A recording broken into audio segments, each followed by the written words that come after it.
നൈപുണി വികസന കേന്ദ്രത്തിന്റെ സ്കൂൾ തല സമിതി രൂപീകരിച്ചു. ബ്ലോക്ക് പഞ്ചായത്ത് പ്രസിഡന്റ് റുഖിയ ഷംസുദ്ദീൻ പരിപാടി ഉദ്ഘാടനം ചെയ്തു. SSKയുടെ നേതൃത്വത്തിൽ സ്റ്റാർസ് പദ്ധതിയിൽ ഉൾപ്പെടുത്തി GVHSS കീഴുപറമ്പിന് അനുവദിച്ച നൈപുണി വികസന കേന്ദ്രത്തിന്റെ സ്കൂൾ തല സമിതി രൂപീകരിച്ചു.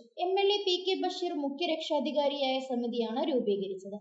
ബ്ലോക്ക് പഞ്ചായത്ത് പ്രസിഡന്റ് റുഖിയ ഷംസുദ്ദീൻ പരിപാടി ഉദ്ഘാടനം ചെയ്തു. പ്രിൻസിപ്പൽ KS പ്രിയംവദ സ്വാഗതം പറഞ്ഞ പരിപാടിയിൽ ജില്ലാ പഞ്ചായത്ത് മെമ്പർ റൈഹാനത്ത് കുറുമാടൻ അധ്യക്ഷത വഹിച്ചു. ഗ്രാമപഞ്ചായത്ത് പ്രസിഡന്റ് VP സഫിയ മുഖ്യാതിഥിയായി. അരീക്കോട് BRC BPC രാജേഷ് പദ്ധതി വിശദീകരിച്ചു.